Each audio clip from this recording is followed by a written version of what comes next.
Hello everyone, my name is Yash and welcome to my YouTube channel Animeverse X23 पर। दोस्तों ये मेरी पहली मांगा एक्सप्लेनेशन वीडियो है। अगर कहीं पर आपको कुछ भी समझ ना आए या कहीं अच्छा ना लगे तो कमेंट में बता देना, मैं इम्प्रूव करने की कोशिश करूंगा। चलिए इसी के साथ चलते हैं अपनी मांगा पर। जैसा कि आप सब जानते हैं कि डेंडन की एनिमे ने उसकी मांगा के 71 चैप्टर्स कवर कर लिए थे। अब हम उसी के आगे से रीड करेंगे। Let's read.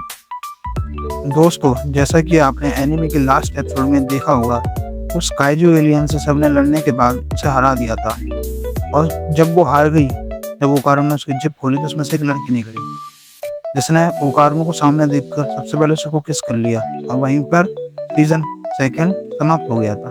चलो उसके आगे से अब रीड करते हैं। चैप्टर 72 की स्टार्टिंग इस तरीके से होती है कि उस एलियन गर्ल की ओकारो को किस करने के बाद ओकारो तो बेहोश हो जाता है अपने बेचारा और बाकी सब शॉक्ड रह जाते हैं। यहाँ पर अपनी मिस हया से थोड़ी सी जेलस फील करती हैं और जेलस फील करने के साथ साथ वो उसको लास्ट से हिट भी कर देती है और उससे कहने लगते हैं, तुम्हें नहीं लगता कि तुम एक बाहर से आई हुई इंट्रूडर हो? इसी के साथ साथ किंटा जोर से चिल्ला रहा होता है, काश ये जिप मैंने खोली होती। मिस हया से उस एलियन गर्ल को पीटने की पोजीशन में बैठकर उससे बोलती हैं, मैं तुम्हें देख लूंगी, तो तुम हो वो काइजू, जल्दी बताओ कि तुमने ओकारो को किस करने की हिम्मत कैसे करी। वो एलियन गर्ल अपनी ही भाषा में कुछ बड़बड़ा रही थी।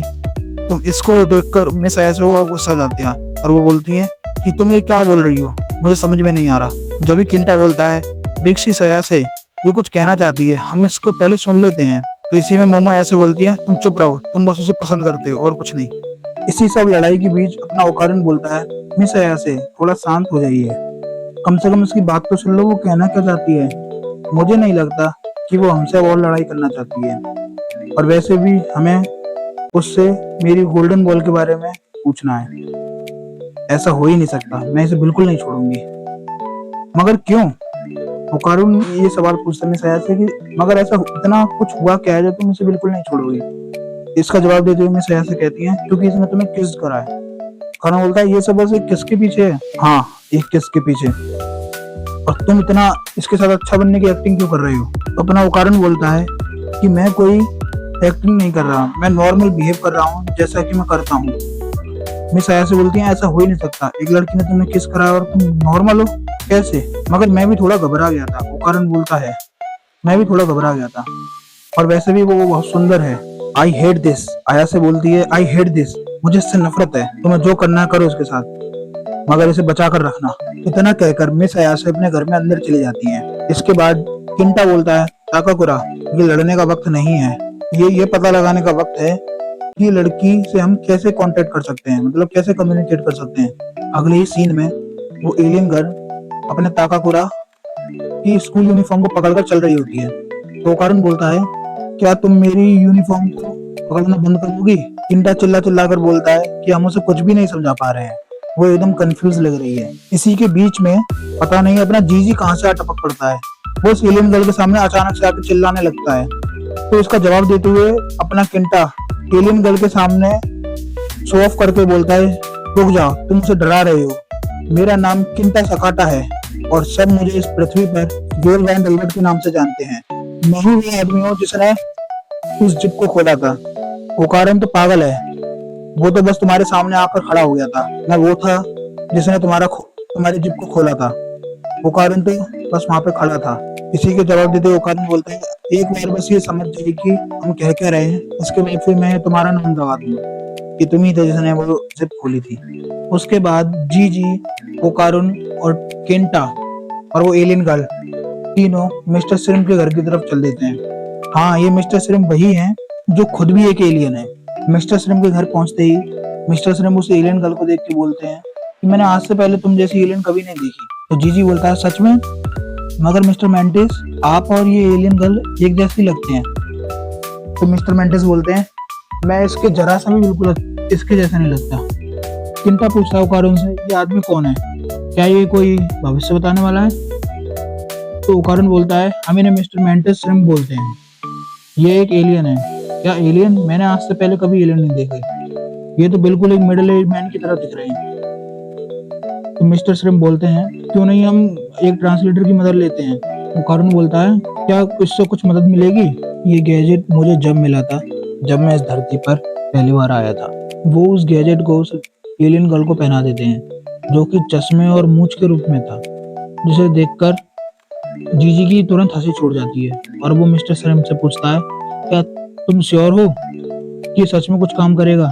ये कितना फनी दिखता है। मिस्टर श्रिम्प बोलते हैं, कुछ बोलने की कोशिश करो। किंटा बोलता है, ये हंसने की बात नहीं है, तुम इस लड़की का मजाक क्यों बना रहे हो? जबकि किंटा खुद अपना मुंह बंद करके अपनी हंसी रोक रहा था। तो ओकारुन बोलता है, वाओ, अब हम इस एलियन की भाषा को समझ पाएंगे। जीजी बोलता है, ओकारुन कुछ तो कहो इससे। तो ओकारुन बोलता है, मैं ही क्यों कहूँ इससे कुछ, मैं ही क्यों इससे पहले बात करूँ? जीजी बोलता है, क्योंकि वो सिर्फ तुम ही को रिस्पॉन्ड करती है, वो तुम ही को जवाब देती है। ओकारुन बोलता है, मेरा नाम ताकाकुरा है और तुम्हारा क्या है? वो एलियन गर्ल ओकारुन के आंख में आंख डाल के बोलती है कि मेरा नाम वामोला है। जीजी और किंटा जोर जोर से चिल्लाने लगते हैं, वामोला वामोला वामोला, मानो जैसे वो पागल हो चुके हों। तो ओकारुन बोलता है, मिस वामोला, मुझे कुछ और भी बताओ, मैं और तुम्हारे बारे में और जानना चाहता हूँ। तुम इस धरती पर क्यों आए, तुम अर्थ पर क्यों आए, तुम्हारा क्या मकसद है? मगर वो क्या बोल रही थी वो पूरी तरीके से ट्रांसलेट नहीं हो पा रहा था उसकी वजह से। ओकारुन बोलता है, मुझे तुम्हारे सब कुछ ही सब समझ में आ रहे हैं। मिस्टर मेंटिस बोलते हैं, ये तो बहुत बुरा हुआ, ये ट्रांसलेटर सिर्फ कुछ ही शब्दों को ट्रांसलेट कर सकता है या फिर समान शब्दों को ट्रांसलेट कर सकता है। इसके बाद उस एलियन गर्ल की आवाज आती है जिसका नाम वामोला था। वो कुछ बोलने की कोशिश कर रही होती है जो कि ट्रांसलेटर से सिर्फ कुछ ही शब्द समझ में आ रहे थे। वो बोलती है, a powerful person to fight and if I lose then I get married.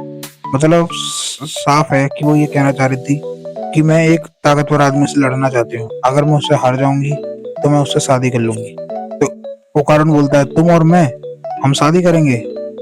कैसे?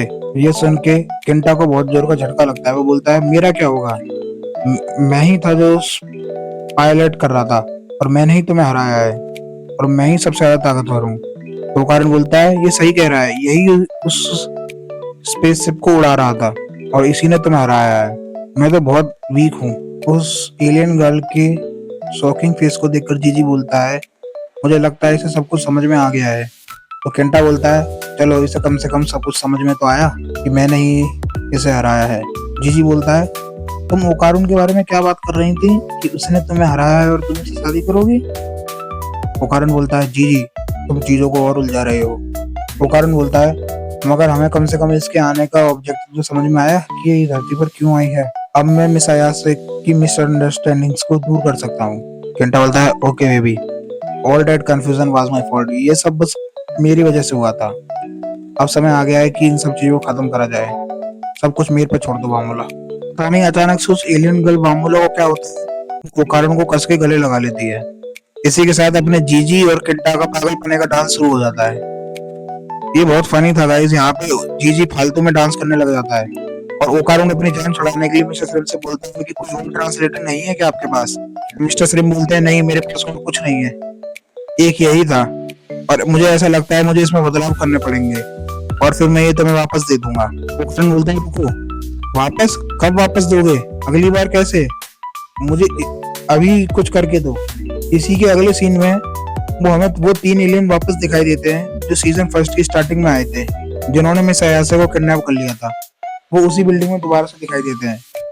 उन्हीं में से एक एलियन बोलता है कि मैंने तुम्हें आज से पहले यहाँ पर कभी महसूस नहीं किया। क्या तुम इस पृथ्वी पर पहली बार आए हो? वैसे कुछ भी हो, ये एरिया हमारा है और तुम यहाँ पे अपनी मर्जी से नहीं घूम सकते। पता नहीं अचानक से क्या होता है, कोई अलग सी फोर्स उसके 2 दूसरे एलियंस को दीवार में चिपका देती है, एकदम गाड़ देती है। इसको देख के वो तीसरा एलियन एकदम शॉक्ड रह जाता है। फिर अचानक से उसको भी कोई पकड़ लेता है। फिर अगले सीन में हमें वो एलियन दिखाया जाता है। ये एक बहुत ही लंबा एलियन था जो अजीब सा दिख रहा था। वो बोलता है, तुम्हारी चीजें मेरी चीजें हैं और मेरी चीजें तो मेरी है ही। इसी के साथ गाइस 72 चैप्टर का एंड हो जाता है यहाँ पे। इसके अगला चैप्टर हर 2 दिन में अपलोड होंगे। कमेंट करके जरूर बताना कि आपको कैसा लगा और कहीं पे मैंने कुछ गलती करती हो तो उसे भी जरूर कमेंट में बताना। मैं इम्प्रूव करने की कोशिश करूंगा। Thank you guys.